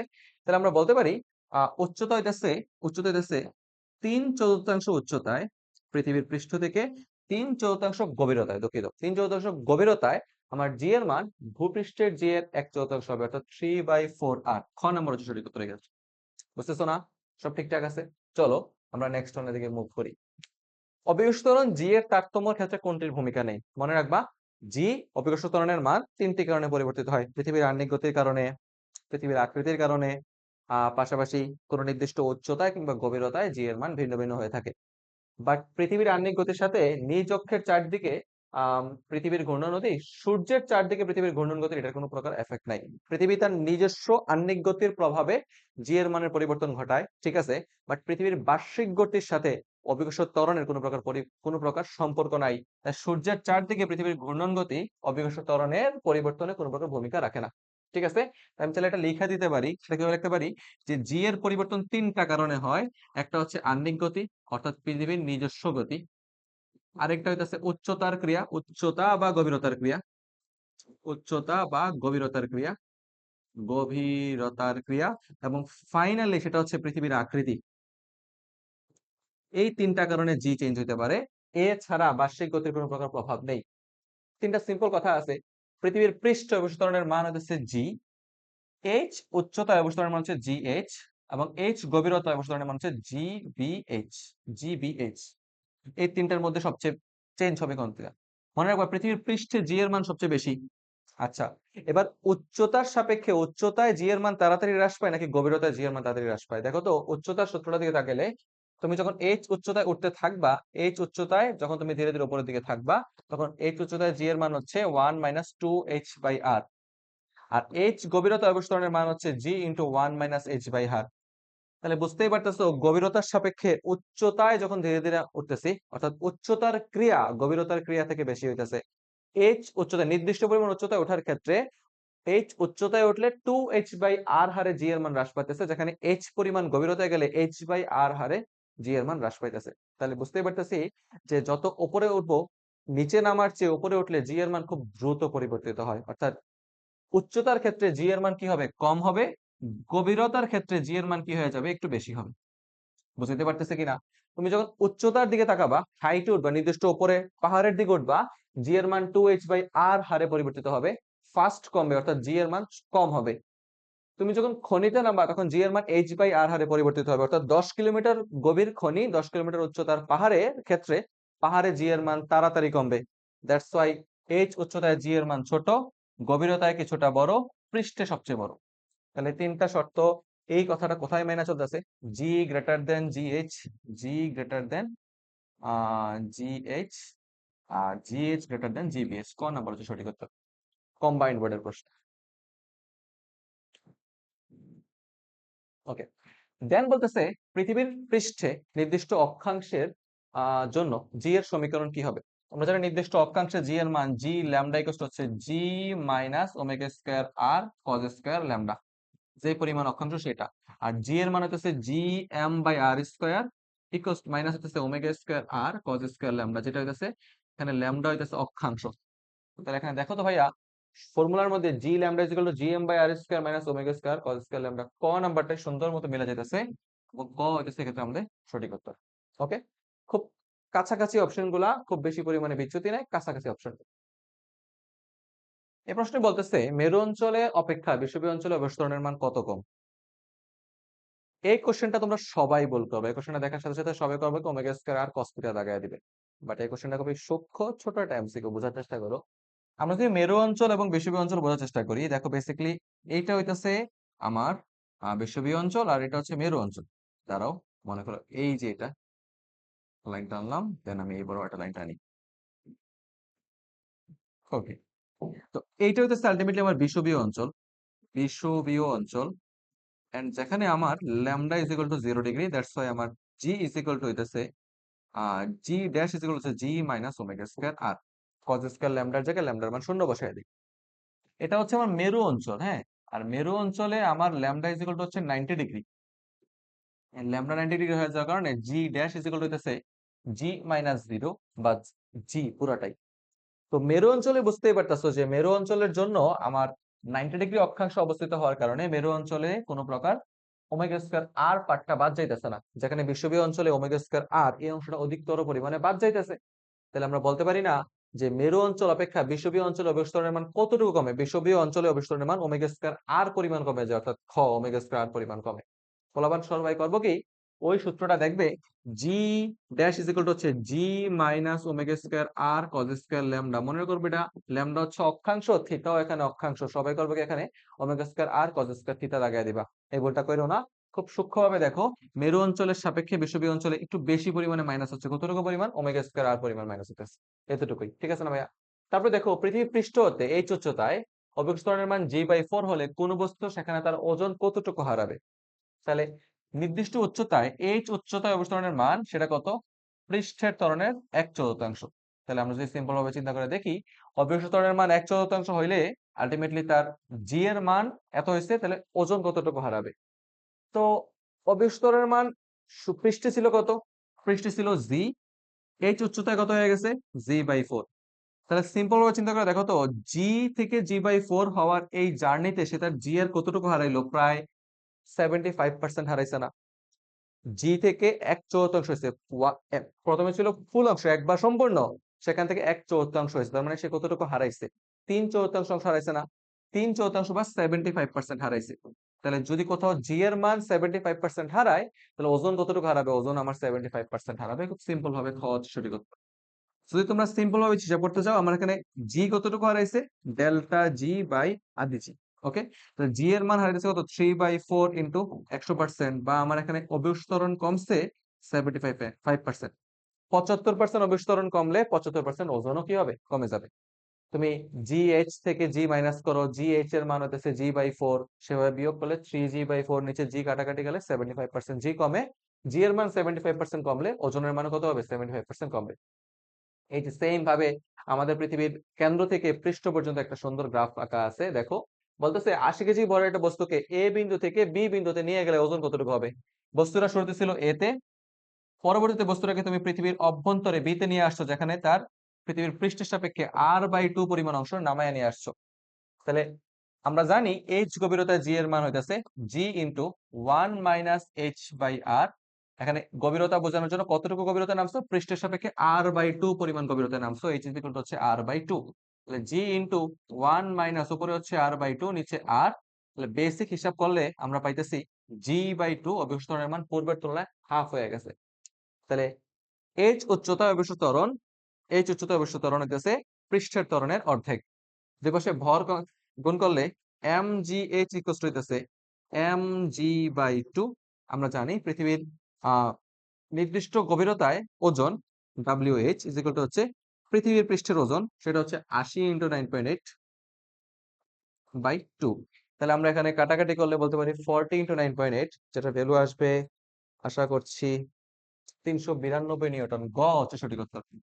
392 নিউটন হইতেছে সঠিক উত্তর। অর্থাৎ পৃথিবীর পৃষ্ঠের সাপেক্ষে নির্দিষ্ট পরিমাণ অভ্যন্তরে নিয়ে আসলে নির্দিষ্ট পরিমাণ গভীরতায় গেলে ওজনের মানটা কত হয়েছে? 392 নিউটন। নেক্সট ওয়ানে যাই। এতটুকু অব্দি অবশ্য ত্বরণের যেই ইম্পর্টেন্ট অঙ্কগুলো ছিল আমরা করছি। এখন আমাদের সামনের কিছু অঙ্ক হচ্ছে বিভব এবং প্রাবল্যের অঙ্কগুলো একটু দেখার চেষ্টা করো। বিভব এবং প্রাবল্যের মধ্যে বলছে কোন একটা বৃহদাকার বস্তুর জন্য মহাকর্ষ বিভবের সর্বোচ্চ মান কত? তোমরা মনে করতে পারো মহাকর্ষ বিভবের সর্বোচ্চ মান সেটা অসীম হবে, আলটিমেটলি সেটা না। মহাকর্ষ বিভব হচ্ছে v is equal to minus G M by R. বুঝছো আমার কথা? আর হচ্ছে ব্যাসার্ধ। তাহলে বলতে পারি দূরত্ব বাড়ার সাথে সাথে সাথে আমার কি হতে থাকে? আলটিমেটলি বিভবের মানটা কি থাকে? কমতে থাকে। আর এর মান যদি বাড়ে, ভি এর মানটা কমতে থাকবে। তাহলে এখানে যদি ঋণাত্মক মানের সাপেক্ষে বলতেছি, তাহলে বিভবের সর্বোচ্চ মান, মহাকর্ষ বিভবের সর্বোচ্চ মান কত হবে? নেগেটিভ থেকে বাড়তে বাড়তে বাড়তে বাড়তে সর্বোচ্চ ভ্যালু হইতে পারে 0। আর ভি এর ভ্যালু 0 হইতেছে আর এর মান কত হইলে? অসীমে গেলেই। আদারওয়াইজ সকল সিনারিওতে ভি এর মানটা কি থাকতেছে? নেগেটিভ থাকতেছে। নেগেটিভ ভ্যালুটা শূন্য থেকে ছোট। তাহলে সর্বোচ্চ মান, অর্থাৎ বিভবের সর্বোচ্চ মান, সেটা কোথায় পাওয়া যাবে? অসীম দূরত্বে পাওয়া যাবে। সেটার মান কত? শূন্য। বুঝতেছো? এখানে সর্বোচ্চ মান মানে ধনাত্মক কিছু না, ভি নিজে একটা নেগেটিভ কোয়ান্টিটি। নেগেটিভ কোয়ান্টিটির ম্যাক্সিমাম ভ্যালু হচ্ছে 0, এবং সেটা হচ্ছে অসীম দূরত্বে অবস্থান করার জন্য। অর্থাৎ অসীম দূরত্বেই মহাকর্ষ বিভবের সর্বোচ্চ মান পাওয়া যাবে। কেউ বললো না মহাকর্ষ বিভবের সর্বোচ্চ মান অসীম। মহাকর্ষ বিভবের সর্বোচ্চ মান শূন্য, এবং সেটাকে কোথায় পাওয়া যায়? অসীম দূরত্বে পাওয়া যায়। পরবর্তী কোশ্চেনটাতে খেয়াল করো, আমাদের বলতেছে বি বিন্দুতে মহাকর্ষীয় ক্ষেত্র প্রাবল্যের মান নির্ণয় করতে হবে। আমরা জানি মহাকর্ষীয় ক্ষেত্র প্রাবল্য ই ইকুয়াল টু হইতাছে G M by R square, দূরত্বের বর্গ, রাইট? তাহলে আমরা বলতে পারি বি বিন্দুতে, এ বিন্দুর সাপেক্ষে বি বিন্দুতে মহাকর্ষীয় ক্ষেত্র প্রাবল্য ই A B is equal to হচ্ছে জি ইন্টু এ বিন্দুর চার্জ হচ্ছে 5 কেজি, আর স্কয়ার মধ্যবর্তী দূরত্ব কত? 1 মিটার, 1 স্কয়ার। তাহলে ই এ বি হইতেছে 5g। এবার ডি বিন্দুর বস্তুর সাপেক্ষে, ডি বিন্দুর সাপেক্ষে বি বিন্দুতে মহাকর্ষীয় ক্ষেত্র প্রাবল্য সেটা হয়ে যাবে জি ইন্টু এম হচ্ছে 10 কেজি, মধ্যবর্তী দূরত্ব হচ্ছে ডি থেকে বি, সেটা হচ্ছে 2 মিটার, অর্থাৎ 2 স্কয়ার। তাহলে আমরা এখানে পাইতেছি 10/4g, বা সিম্পল ভাবে এটা হচ্ছে 5g/2। একটা হচ্ছে ই এ বি হাতের ডান দিক বরাবর, একটা হচ্ছে হাতের বাম দিক বরাবর। তাহলে আলটিমেটলি লব্ধি প্রাবল্য ই নেট হয়ে যেতেছে কি, একটা থেকে এটা বিয়োগ যাবে 5g মাইনাস 5g/2। এটা হচ্ছে আলটিমেটলি 5g/2। সেটা সঠিক উত্তর হচ্ছে ঘ নাম্বারে, মহাকর্ষীয় লব্ধি প্রাবল্য হচ্ছে 5g/2। ওকে, নেক্সট এর দিকে তাকাবা। পৃথিবীর ভর দেওয়া আছে, পৃথিবীর ব্যাসার্ধ দেওয়া আছে, পৃথিবীর পৃষ্ঠ থেকে, পৃথিবীর পৃষ্ঠ থেকে এটা হচ্ছে পৃথিবীর ব্যাসার্ধ। পৃথিবীর ব্যাসার্ধ একটু অপেক্ষা, আমরা এটা একটু মুছে দিই, এটা ভুল হয়েছে একটু। মনে করো ভাইয়া পৃথিবীর ব্যাসার্ধ হচ্ছে আর আর এবং বলতেছে পৃথিবীর পৃষ্ঠ থেকে অ্যাম্বরের বস্তুকে অসীমে নিয়ে হলে সম্পদের কাজের পরিমাণ কত। আমরা জানি পৃথিবীর পৃষ্ঠের এক বিন্দু থেকে অপর বিন্দুতে কোন একটা বস্তুকে অপসারণ করতে কৃত কাজের পরিমাণ হতেছে 1/r1 - 1/r2। ওকে, পৃথিবীর পৃষ্ঠের একটা বিন্দু থেকে A1 বা R1 পজিশন থেকে R2 পজিশনে নিতে একটা বস্তুকে সংগঠিত কৃত কাজ হইতেছে 1/r1 - 1/r2। তাহলে বস্তুকে অসীমে নিয়ে গেলে সম্পাদিত কাজের পরিমাণ কত। বস্তুটা প্রথমে ছিল কোথায়, পৃষ্ঠে। আর1 কত, আর1 কত এখানে, আর1 কত এখানে পৃথিবীর পৃষ্ঠ ব্যাসার্ধের সমান।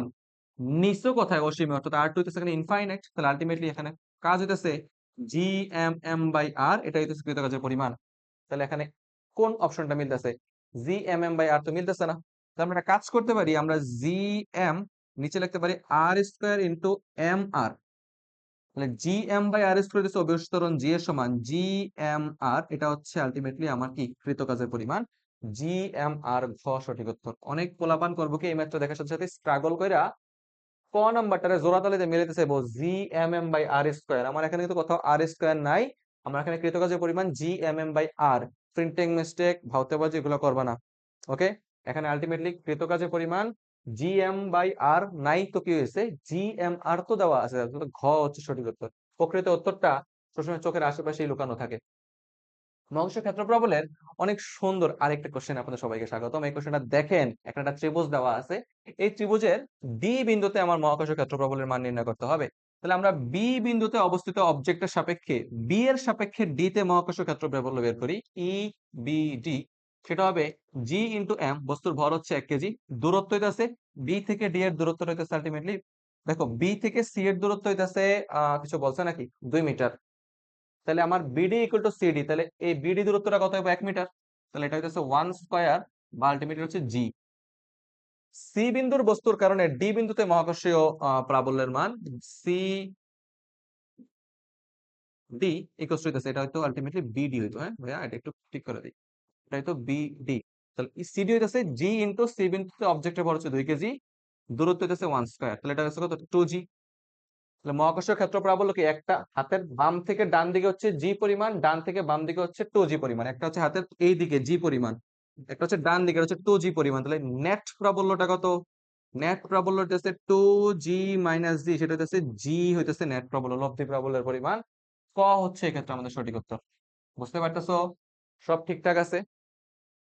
আরেকটা কোশ্চেন দিকে তাকান, পি তে অভিবস্তুর জন্য সৃষ্ট মহাকর্ষ বিভব কত। মহাকর্ষ বিভব একটা স্কেলার রাশি হওয়ার কারণে খুব সিম্পল ভাবে আমরা কাজটা করতে পারি। পি বিন্দুতে এ বিন্দুতে অবস্থিত বস্তুর জন্য পি বিন্দুতে মহাকর্ষ বিভব VAP, এবং বি বিন্দুর ওজনের জন্য বি বিন্দুর বস্তুর জন্য পি বিন্দুতে মহাকর্ষ বিভব VBP। টোটাল বিভব VT যোগফলের সমান হবে। আমরা জানি GM/r², অর্থাৎ MA/r², AP M/r, দুঃখিত, আর স্কয়ার আর প্লাস এটা হচ্ছে GMV/BP। তাহলে এখানে জি কনস্ট্যান্ট নিয়ে নাও। এ বস্তুর ভর হচ্ছে 8000 কেজি, এ থেকে পি দূরত্ব হচ্ছে 0.20, বি থেকে পি হচ্ছে 0.05, আর এম বি হচ্ছে 6000। পুরোটা নিয়ে কাজ করলে ক্যাপিটাল জি এর মান তো কনস্ট্যান্ট হয়। এটা তোমরা একটু কাজ করে দেখো তো ভাইয়া, যা আসবে সেটা হচ্ছে সঠিক উত্তর ভাই, আর এটা নিয়ে এক্সাজারেট করলাম না, এটাই হচ্ছে উত্তর। মুক্তিবেগ জিনিসটা কি মনে রাখবা, মুক্তিবেগ কাকে বলে, তোমার জীবন থেকে পড়াশোনাটাকে যেই ব্যাগে নিক্ষেপ করলে পড়াশোনা আর কখনো তোমার জীবনে ফিরে আসবে না, নিক্ষিপ্ত সর্বনিম্ন সেই ব্যাগকেই মুক্তিবেগ বলে। তার থেকে বেশি ব্যাগে নিক্ষেপ করলে পড়াশোনা ডেফিনেটলি জীবন থেকে দূরে সরে যাবে, কম ব্যাগে নিক্ষেপ করলে পড়াশোনা আবার ফিরে আসবে। তাই অবশ্যই এখানে মুক্তিবেগে নিক্ষিপ্ত ব্যাগটা সর্বনিম্ন বলা হয়েছে, অর্থাৎ যদি ভাগাইতে চাও এর থেকে বেশি ব্যাগে নিক্ষেপ করবা, কম ব্যাগে নিক্ষেপ করবা না। তাহলে মুক্তিবেগের ইকুয়েশনটা কি বস, মুক্তিবেগ VE ইকুয়ালস হচ্ছে √2GM/r বা √2GR, মুক্তিবেগের রাশিমালা। পৃথিবীর মুক্তিবেগ কত, পৃথিবীর মুক্তিবেগ হচ্ছে 11.2 কিলোমিটার/সেকেন্ড, অর্থাৎ পৃথিবীর পৃষ্ঠ থেকে যদি তোমাকে 11.2 কিলোমিটার প্রতি সেকেন্ড বেগে নিক্ষেপ করা হয়, তাইলে তুমি পৃথিবীর পৃষ্ঠ থেকে পৃথিবীর মায়া কাটিয়ে সমগ্র জীবনের জন্য চলে যাবা, আর কখনো পৃথিবীতে ফিরে আসবে না। তুমি চাইলে তোমার জীবন থেকে পড়াশোনাটারে 11.2 কিলোমিটার পার সেকেন্ড বেগে নিক্ষেপ করে দেখতে পারো। দেখো ফিরে আসে কিনা। ওকে, মনে রাখবা মুক্তিবেগ সম্পূর্ণ গ্রহের বৈশিষ্ট্য ভাইয়া। মুক্তিবেগ কখনোই গ্রহের উপর নির্ভর করে, মুক্তিবেগ কখনোই বস্তুর ভরের উপর নির্ভর করে না। তার মানে বস্তুর ভরের উপর নির্ভর করে না। বস্তুর ভর বেশি হইলেও মুক্তিবেগের মান যা, বস্তুর ভর কম হইলেও মুক্তিবেগের মান তা। মনে রাখবা মুক্তিবেগের অপর মান হচ্ছে 7 মাইল পার সেকেন্ড। ওকে, তো এখানে দেখো সুন্দর মতো মুক্তিবেগের সমীকরণ দেওয়া আছে, রুট ওভার 2gm/r পড়ছিলাম, এই যে পড়ছিলাম না মুক্তিবেগের ইকুয়েশন, √2gm/r বা √2gr। তাহলে এই গ নাম্বারটা হচ্ছে সঠিক উত্তর। অপরেরটা ভুল, আর স্কয়ার দেওয়া আছে। কোন একটা গ্রহের অভিকর্ষ ত্বরণ g/6 এবং ব্যাসার্ধ হচ্ছে r/4। মনে রাখবা কোন গ্রহের, মনে করো প্রশ্ন ছিল এরকম আর কি, কোন একটা গ্রহের অভিকর্ষ ত্বরণ পৃথিবীর অভিকর্ষ ত্বরণের 6/1 আর কি।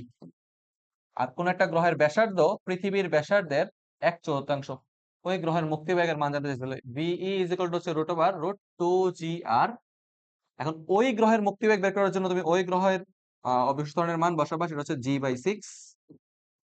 ওই গ্রহের ব্যাসার্ধের মান বসাবা হচ্ছে r/4। তাহলে ভাই একটা কাজ করো, এখানে √2gr-টাকে একপাশে রাইখা 1/√4/24টাকে আলাদা করে ফেলো। তাহলে দেখো তো, √2gr মানে কি? এটা কি পৃথিবীর পৃষ্ঠের মুক্তিবেগ না? পৃথিবীর পৃষ্ঠের মুক্তিবেগ হচ্ছে 11.2 কিলোমিটার পার সেকেন্ড। তাহলে তোমরা এখানে √24 করলে আলটিমেটলি খুব সুন্দর মতো অঙ্ক চলে আসতেছে। ম্যাথ তাড়াতাড়ি মিলানোর জন্য আমাদেরকে বিভিন্ন রকমের কৌশল অবলম্বন করা লাগে, তার মধ্যে এটা হচ্ছে একটা। তোমরা যদি এখানে জি আর এর ভ্যালুগুলোকে আবার বসাতে চাইতা, তোমরা একটু ঝামেলায় পড়তা। এই কারণে আমরা ঝামেলায় যাব না। 2.286 কিলোমিটার প্রতি সেকেন্ড, এটা হচ্ছে আমাদের গ এর সঠিক উত্তর। আশা করি বুঝতে পারতেছেন। চলেন নেক্সট ওয়ানে যাবো আমরা। পৃথিবীতে একটা বস্তুর ওজন 600 নিউটন হলে ওই গ্রহে বস্তুটিকে নিয়ে গেলে আহ কি পরিমাণ ওজন হারাবে?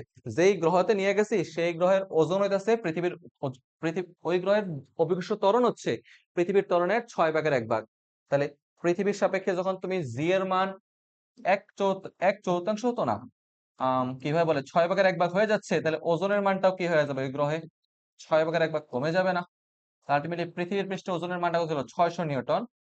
তাহলে ওই গ্রহে যখন নিয়ে যাব, ওই গ্রহে বস্তুটিকে নিয়ে গেলে কি পরিমাণ ওজন হারাবে? ওই গ্রহে নিয়ে গেলে ওজনটা হয়ে যাবে আলটিমেটলি 100 নিউটন। এন্ড সবাই এটা দেখার সাথে সাথে যদি কোনো একটা অপশন এখানে 100 থাকতো, কোন একটা অপশন যদি এখানে 100 থাইকা যেত, এন্ড খুব তাড়াতাড়ি করে আমরা করবো কি, তাড়াতাড়ি করে এখানে 100 দাগানোর জন্য পাগল হয়ে যাবো। দেখো আমি একটু বুঝাই, এটা দেখার সাথে সাথে সবাইকে বোঝে 100 নিউটন সঠিক উত্তর। সাবধানতার সহিত খেয়াল করো, প্রশ্নটা বলছে বস্তুর ওজন 600 নিউটন। ওই গ্রহে নিছো ওজন 6/1 হ্রাস পাইয়া 100 নিউটন হয়েছে। তাহলে ছিল 600 নিউটন, হয়েছে 100 নিউটন। কতটুকু পরিমাণ হারাইছে? ওজন হারাইছে এখানে 500 নিউটন সমপরিমাণ। তুমি যদি এখানে বলো ওজন 100 নিউটন হয়েছে মানে 100 নিউটনের সঠিক উত্তর, আমি অনেক স্টুডেন্টদের খাতা দেখে দেখি যে তারা এটাই ভুলটা করে। এটা করা যাবে না। ওজন পৃথিবীর পৃষ্ঠের ওজনের 6/1 হয়ে যাওয়া মানে ওজন 100 নিউটন হওয়া এবং পূর্বের তুলনায় 500 নিউটন পরিমাণ ওজন হারিয়ে ফেলা। অর্থাৎ এখানে ক নাম্বারটা হচ্ছে সঠিক উত্তর। বুঝতে পারতেছো? আশা করি ধরতে পারতেছো। তারপরে কোশ্চেনটা দিয়ে তাকাবে। নেক্সট প্রশ্ন বলতেছে পৃথিবী এবং অন্য একটা গ্রহের মুক্তিবেগ যথাক্রমে ভিই এবং ভিএম। গ্রহটির ব্যাসার্ধ পৃথিবীর ব্যাসার্ধের দ্বিগুণ। তাহলে গ্রহের ব্যাসার্ধ আর এম ইকুয়াল টু হচ্ছে পৃথিবীর ব্যাসার্ধের দ্বিগুণ 2 RE। গ্রহটির গড় ঘনত্ব পৃথিবীর গড় ঘনত্বের সমান, অর্থাৎ রো সমান, রো কনস্ট্যান্ট হইলে নিচের কোনটি সঠিক? তাহলে আমরা বলতে পারি যেহেতু গড় ঘনত্ব সমান, মুক্তিবেগের ইকুয়েশন থেকে ভিই ইজ ইকুয়াল টু হচ্ছে √2gm/r। যেহেতু এখানে ঘনত্বের কনসেপ্ট দিয়েছে, তাহলে ভরের মধ্যে ঢুকতে হবে। তাহলে আমরা একটা কাজ করতে পারি, আমরা বলতে পারি 2g, m এর জায়গায় বলতে পারি রো ইন্টু ভি। ভি মানে হচ্ছে 4/3 πr কিউব, নিচে আছে আর। তাহলে আর আর ক্যান্সেল আউট হয়ে গেলে তাহলে থাকতেছে √2g রো 4/3 π r স্কোয়ার না? তাহলে আলটিমেটলি বলতে ইন্টু আর, রুটের বাইরে ভিই। তাহলে খুব স্বাভাবিকভাবে দেখতে পারতেছো মুক্তিবেগের পরিমাণ ব্যাসার্ধের সমানুপাতিকের পরিবর্তিত হচ্ছে। তাহলে পৃথিবীর মুক্তিবেগ ভিই বাই গ্রহের মুক্তিবেগ ভিএম ইজ ইকুয়াল টু পৃথিবীর ব্যাসার্ধ আর ই বাই গ্রহের ব্যাসার্ধ আর এম। এটার অনুপাত হয়ে যাইতেছে কত হচ্ছে? হাফ। অর্থাৎ বলতে পারি পৃথিবীর মুক্তিবেগ ভিই ইজ ইকুয়াল টু হচ্ছে গ্রহের মুক্তিবেগের অর্ধেক vm/2 খ হচ্ছে সঠিক উত্তর। কতটা পেঁচানো একটা ম্যাথ, যেটা দেখার সাথে সাথে মোটামুটি কনফিউশনের সৃষ্টি হচ্ছে। আমরা এখানে ঘনত্বের রিলেশনটা যেন ঠান্ডা মাথায় বুঝি, এটা ইম্পর্টেন্ট। তারপরে দেখো বলতেছে পৃথিবী পৃষ্ঠে কোনো একটা বস্তুকে ভি বেগে নিক্ষেপ করা হয়, বস্তুটি কোন শর্তে পৃথিবীর উপত্যকার পথে প্রদক্ষিণ করবে, ভি মুক্তি বেগ। কতগুলো কনসেপ্ট আছে। কোন একটা বস্তুকে যদি তুমি VE/√2 বা 7.88 কিলোমিটার/সেকেন্ডের সাপেক্ষে কম বেগে ঘোরাও, নিক্ষেপণ বেগ যদি 7.88 কিলোমিটার/সেকেন্ড থেকে কম হয়, তাহলে বস্তুটি উপবৃত্তাকার পথে পৃথিবীতে ফিরে আসবে। অর্থাৎ বস্তুটি সেক্ষেত্রে উপবৃত্তাকার ইলিপ্টিক্যাল পথে, রুটে পৃথিবীতে ফিরে আসবে। ওকে, উপবৃত্তাকার পথে পৃথিবীতে ফিরে আসে। তুমি যদি বস্তুটাকে 7.88 কিলোমিটার/সেকেন্ডের সমান বেগ নিয়ে ঘোরাও, তবে বস্তুটি বৃত্ত পথে পৃথিবীর চতুর্দিকে কি করবে, প্রদক্ষিণ করতে থাকবে, বৃত্ত পথে আবর্তন করবে। তুমি যদি কোনো একটা অবজেক্টকে 7.88 থেকে বেশি এবং 11.2 কিলোমিটার/সেকেন্ডের মাঝে কোনো ব্যাগে নিক্ষেপ করো, তাহলে বস্তুটি পৃথিবীকে উপবৃত্তাকার পথে আবর্তন করতে থাকবে। এটা হবে VE/VE² নিক্ষেপণ বেগ VE=VE/√2 হইলে বা 7.88 হইলে, তাহলে সেই ক্ষেত্রে এটা কি হবে, উপবৃত্তাকার পথে আবর্তন করবে। তাহলে এখানে বলছে, প্রশ্নটা কি দেখো তো, কোন বস্তুকে ভি বেগে নিক্ষেপ করা হয়, তবে বস্তুটি কোন শর্তে পৃথিবীকে উপবৃত্তাকার পথে অবতীর্ণ করবে, যদি নিক্ষেপণ বেগ 7.88 এবং 11.2 এর মাঝখানে হয়, তাহলে সেই ক্ষেত্রে। তাহলে এখানে দেখো নিক্ষেপণ বেগ অপশনগুলোর মধ্যে সঠিক উত্তর তো অপশনে নাই, নিক্ষেপণ বেগ এখানে নাই। এটা অবশ্যই ভি এর মান 7.88 এবং 11.2 এর মাঝখানে হইলেই বস্তুটা পৃথিবীটাকে অপবৃত্তাকার পথে আবর্তন করতো। তুমি যদি 11.2 কিলোমিটার/সেকেন্ড বেগে নিক্ষেপ করে দাও, সেক্ষেত্রে সে পরাবৃত্তাকার পথে পৃথিবীকে ছেড়ে চলে যাবে। 11.2 থেকে বেশি বেগে নিক্ষেপ করলে সে অধিবৃত্তাকার পথে পৃথিবী থেকে চলে যাবে। বুঝতেছো? তাহলে এটা সঠিক উত্তর, আনসারটা হয়তো এটা হয়তো সঠিক আনসার, এটা হয়তো সঠিক আনসার। সঠিক উত্তরটা অপশনে পাচ্ছি না, নাই। কোন উপগ্রহ পৃথিবীর তলের কাছ দিয়ে ঘুরছে, এটিকে অসীমে পাঠাতে হলে এর গতি কতটুকু বাড়াইতে হবে? এটা একটা খুব ইম্পর্টেন্ট প্রশ্ন, আমরা পরের প্রশ্নের দিকে তাকাবো। এটাতে আমরা আসবো, এই কোশ্চেনটা একটু পেন্ডিং রাখতেছে, এটা একটু পরে সলভ করবো। হ্যাঁ ভাইয়া, থাকুক, আসবো। নেক্সট ওয়ানের দিকে তাকাই।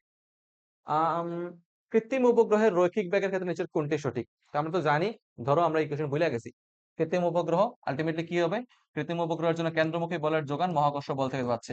তাহলে FCB কৃত্রিম উপগ্রহ ভর F mv²/r, মহাকর্ষ বল হচ্ছে G m m/r²। যেখানে স্মল m হচ্ছে কৃত্রিম উপগ্রহের ভর, ক্যাপিটাল M হচ্ছে পৃথিবীর ভর। ক্যান্সেল আউট করে। আর দেখো কৃত্রিম উপগ্রহের জন্য ব্যাসার্ধের মান কিন্তু আর হইব না, কারণ কৃত্রিম উপগ্রহের কক্ষপথের ব্যাসার্ধ হচ্ছে r+h। তাহলে আলটিমেটলি আমি পাইতেছি v² হইতেছে r+h, উপর হইতেছে gm। তাহলে v=gm/r+h। এটা হচ্ছে কৃত্রিম উপগ্রহের রৈখিক বেগের রাশিমালা, অর্থাৎ v হচ্ছে √gm/r+h। এই অপশনটা তো নাই। যদি এটা না থাকে, আমরা এভাবে তো করতে পারি। আমরা জানি রৈখিক বেগ v হইতেছে gm/r+h। তাহলে যেহেতু এটা নাই, এটার একটু মডিফাই করে ফেলো। আমরা জানি gm হচ্ছে gr²/r+h। তাহলে ভিতর থেকে আরটাকে বের করে ফেললে, আর বের হলে √g/r+h, এটা হচ্ছে সঠিক উত্তর। অর্থাৎ অপশন হচ্ছে গ নাম্বারটা সঠিক উত্তর। অপশন দেখে কনফিউজড হওয়া যাবে না, অপশন যথেষ্ট। পরের কোশ্চেনটার দিকে দেখো, বলতেছে একটা কৃত্রিম উপগ্রহ নির্দিষ্ট দূরত্বে কত বেগে ঘুরতেছে। আমরা জানি কৃত্রিম উপগ্রহের বেগ v হচ্ছে √gm/ কক্ষপথের ব্যাসার্ধ r+h। এখানে ভূকেন্দ্র থেকে যে দূরত্ব r+h এর এই দূরত্বটা দেওয়া আছে 8 × 10³ অর্থাৎ 10⁶ মিটার। জি এর মান তো জানো 6.67, 10⁻11। আর কৃত্রিম উপগ্রহর পৃথিবীর চারদিকে, তো পৃথিবীর ভর হচ্ছে 6 × 10⁻24। এই বেগগুলো যদি বসাও, তাহলে তুমি আলটিমেটলি কৃত্রিম উপগ্রহের বেগ কিছু একটা পেয়ে যাবা। আমরা যদি হিসাব নিকাশ করতে যাই, পাবো হয়তো বা √6.67, 10⁻11 into 6 × 10⁻24 8 into 10 power 6 7072 metre per second, অর্থাৎ গ হচ্ছে এক্ষেত্রে আমাদের সঠিক উত্তর। আশা করি বুঝতেছো। পরের প্রশ্ন দিয়ে দেখো, বলতেছে সূর্যের চারদিকে পৃথিবীর কক্ষপথের ব্যাসার্ধ দেওয়া আছে। কক্ষপথের ব্যাসার্ধ হচ্ছে আর প্লাস এইচ দেওয়া আছে, সেটা হচ্ছে 1.5 ইন্টু 10 পাওয়ার 11 মিটার। এবং আবর্তনকাল টি ইজিক্যাল টু হচ্ছে 3.14 ইন্টু 10 পাওয়ার 7 সেকেন্ড, পৃথিবীর দ্রুতিগত। আমরা যদি ভি ইজিক্যাল টু ওমেগা আর দ্বারা চিন্তা করি, আর মানে এখানে আর প্লাস এইচ হয়ে যাবে বেসিক্যালি, কারণ কক্ষপথের ব্যাসার্ধ নিয়ে কাজ করতেছি। ওমেগা হচ্ছে 2 পাই বাই টি পর্যায়কাল ইন্টু আর প্লাস এইচ। খুব বেসিক ভাবে চিন্তা করলে আমরা এখান থেকে যদি পৃথিবীর দ্রুতি বের করার চেষ্টা করি, ওপরে হচ্ছে 2 পাই মানে 6.28, কক্ষপথের ব্যাসার্ধ সেটা হচ্ছে 1.5 ইন্টু 10 পাওয়ার 11, নিচে হচ্ছে পর্যায়কাল, পৃথিবীর পর্যায়কাল বা আবর্তনকাল বলে দিচ্ছে 3.14 ইন্টু 10 পাওয়ার 7। তো 3.14 দিয়ে কাটা যায় দুইবার, 10 পাওয়ার 7 চলে গেল হচ্ছে 3 ইন্টু 10 পাওয়ার 4 মিটার পার সেকেন্ড। তাহলে আমরা বলতে পারি এটা হচ্ছে অলমোস্ট, কাটাকাটি করলে 3 ইন্টু 10 পাওয়ার 11 থেকে 7 চলে যায় 11, এটা সেরকম করলে 30 মিটার কিলোমিটার পার সেকেন্ডের মতো উত্তরটা হবে। এটার উত্তর যা আসবে এতটুকু সঠিক উত্তর রাখছি, বুঝছো? এটারে আর এনার্জি পাচ্ছি না। তোমরা একটু দেখে নিও, হয়তো বা একটু এদিক সেদিক আছে, মিটার পার সেকেন্ডে কিলোমিটার পার সেকেন্ডে উত্তর মানে 30 এর আশেপাশে আসবে, হইতে পারে একটু এদিক সেদিকে হইতেছে, সমস্যা নেই। আচ্ছা, কৃত্রিম উপগ্রহের কক্ষপথের উচ্চতার সমীকরণ হচ্ছে প্রথমটা। এটা কেমনে আসছে তোমরা তো জানো, যে একটু আগে সমীকরণ থেকে বি ইজ ইকুয়াল টু হইতাছে, আর এরকম সমীকরণটা থেকে আসছে ওমেগা আর, ওমেগা হচ্ছে 2 পাই বাই পর্যায়কাল T into R plus H. সেখান থেকে তুমি যদি আলটিমেটলি ভি এর ইকুয়েশন বসাও, root over G M by R plus H is equal to হইতাছে এদিকে 2 pi by T into R plus H. Solution করে এইচ এর মান বের করলে আমরা সেই ক নাম্বারটা পাইতাছি। ওকে, তো এই যে এইটুকু অব্দি ছিল আমাদের শেষ। মহাকর্ষ বিষয় চ্যাপ্টার থেকে আমরা যত ধরনের প্রশ্ন হতে পারে, এমসিকিউর, অ্যাডভান্স টাইপের কোশ্চেন, সহজ প্রশ্ন, একক, মাত্রা, টিপিক্যাল কিছু কোশ্চেন আছে, কিছু কিছু কোশ্চেন আছে এই পদ্ধতিতে গেলে তুমি অনেক বড় সময় অতিক্রম করে ফেলবা। শর্টকাটে কিভাবে করা যায়, আলটিমেটলি একদম কম্প্যাক্ট ভাবে এই চ্যাপ্টারটাকে আমরা গুছিয়ে নিছি। আমাদের নেক্সট যে চ্যাপ্টার থাকবে, দেখা হচ্ছে অন্য কোনো একটা চ্যাপ্টারে, যেখানে আমরা সেম ভাবে আরো 50টা এমসিকিউ সলভ করার মাধ্যমে আমাদের এই যাত্রাটাকে সামনে নিয়ে যাব। আজকেও থাকলো, সবাইকে আল্লাহ হাফেজ।